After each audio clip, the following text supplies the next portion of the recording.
Hello and welcome to live.besttech.net, the place where we talk tech, answer your tech questions and everything technology related. A few days ago, I unboxed the Logitech MX Air, which is a mouse, as you know, which not only works on the desk, and here's a up close, shot of it. Not only works on the desk, but works in the air.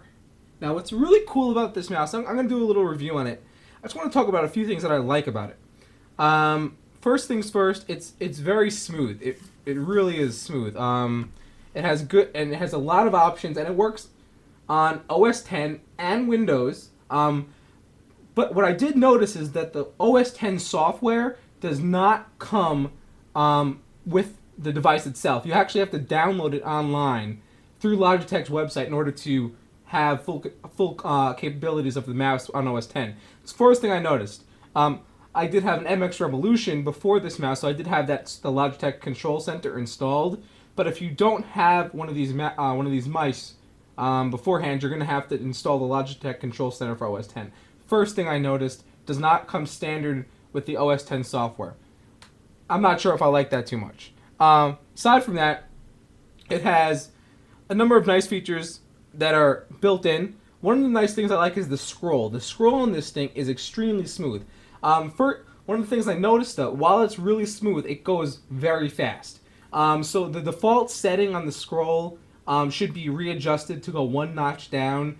It does help, because what I've noticed is sometimes if I'm scrolling a web page or whatever, it goes too fast and then it jerks around. Like it just, you know what I mean?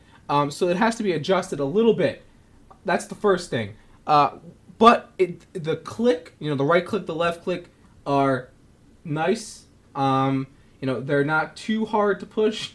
They're not too, they don't push without, well, they don't push, without you're just putting like a finger on them. So it's very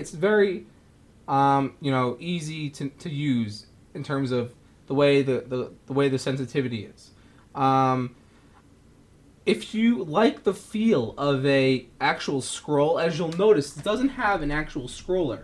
What it does is it's all touch based. So if I'm scrolling, this is the way you scroll. You touch the centerpiece between the two arrows right here, and it'll scroll.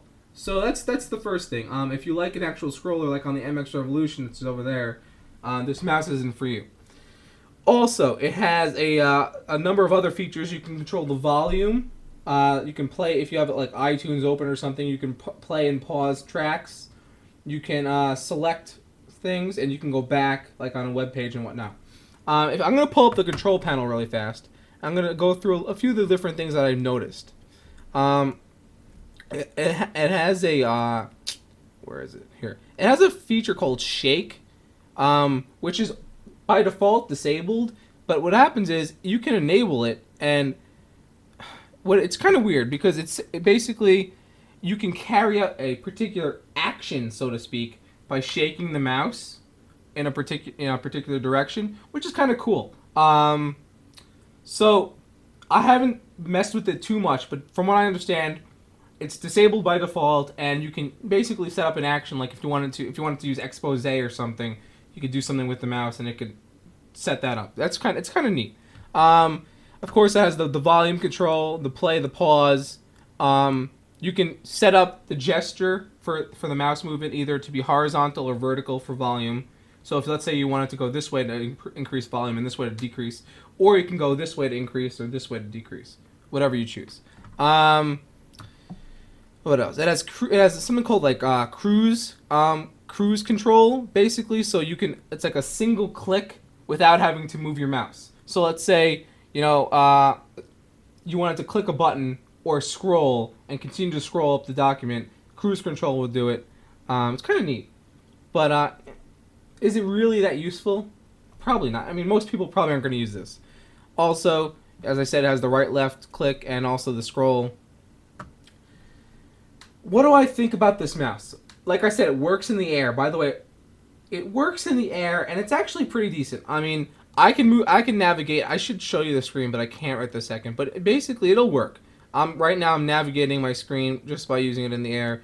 As you can see, you kind of have to get a little used to it in order for it to, you know, work. I'm clicking my channel now on live.besttakeit.net, but it does work in the air, and it's pretty decent. I mean, it really does, you know, go where actually you're pointing. So it is good in that sense.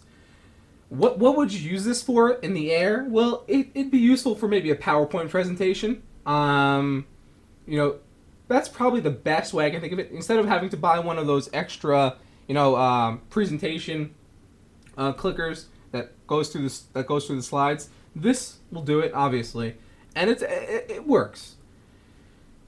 Realistically, how often are you going to do this? Probably not that often, in my opinion. I really won't.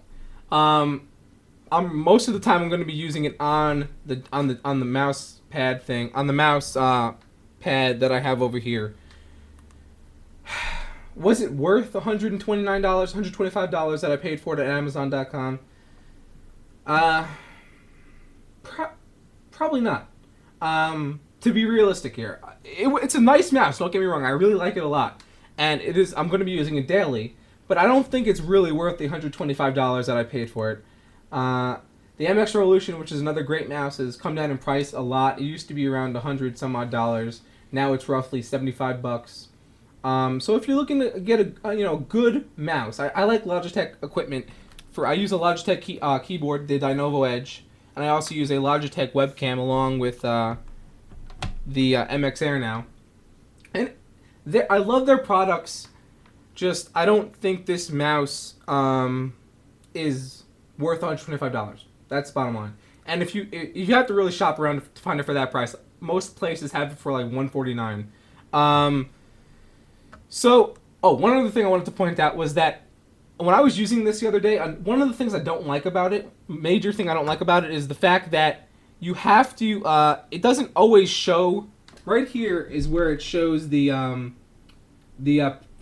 power, how much battery it has left, but it doesn't always show it unless you don't touch it for a while. So let's say I'm using, like the other day I was just using the mouse and it just died on me, and that was unacceptable in my opinion, because had it said that it needs to be charged, I would have charged it a while ago. It lasted for roughly, I would say, a day and a half, which is not that long. So I really hope the battery life actually is a bit better than that, but we'll see. That's just something that kind of annoyed me, that it didn't have the battery always showing, like on the MX Revolution. It was one of the things I didn't like too much. Anyway, have you tried this mouse? Have you tried it? Let me know what you think. If you have tried this mouse, I want your opinion, so leave a comment on the YouTube or the blog post. Of course, we're streaming live at live.besttakeit.net. You can come by and say hi in the chat room. We currently have 99 people in there. I think we had like over 100 today, so that was pretty cool. Just feel free to stop by, come say hi to me, and check us out. And remember, if you need computer support, you know, we have free support forums at besttakeit.net/forums, and you can go there and check it out. Free support, good support too. We have a lot of good helpers there. Anyway, thanks for watching. This has been live.besttakeit.net, and remember, take care of your computers.